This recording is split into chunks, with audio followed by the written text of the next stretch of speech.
रागादिदोषरहितं स्वजनानुरागं वैराग्यशान्तिनिलयं गिरिजासहायम् रागादिदोषरहितं स्वजनानुरागं वैराग्यशान्तिनिलयं गिरिजासहायम् माधुर्यधैर्यसुभगं गरलाभिरामं वाराणसीपुरपतिं भज विश्वनाथम् माधुर्यधैर्यसुभगं गरलाभिरामं वाराणसीपुरपतिं भज विश्वनाथम्.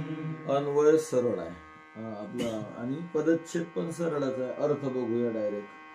रागादी दोष, मग राग आदिक म्हणजे मग काम क्रोध लोभ वगैरे वगैरे इत्यादी दोषांनी रहित असणारे विश्वनाथम हे विशेष्य आहे. बाकी उरलेला अख्खा श्लोक विशेषण आहे. भजे फक्त एक क्रियापद. बघा, रागादी दोषाने रहित असणारे स्वजन अनुराग. स्वजन म्हणजे काय? स्वतःचे जन. मग आता स्वतःचे जन महादेवाचे कोण? मग ते महादेवाचे भक्त. स्वजन अनुरागम, त्यांच्यावर प्रेम करतात महादेव. अजून वैराग्य आणि शांती. वैराग्य आणि शांतीचं निलय म्हणजे ठेवा, स्थान महादेव आहे. गिरिजा सहाय. गिरिजा म्हणजे गिरीपासून झालेली. कोण? पार्वती. ती गिरिजा अखंड यांच्या सोबत असते. सहाय. माधुर्य, स्वभावातील माधुर्य आणि धैर्य, मानसिक धैर्य याने सुभगम, हे सुंदर दिसतात किंवा हे त्यांच्या ठिकाणी शोभायमान आहेत हे गुण.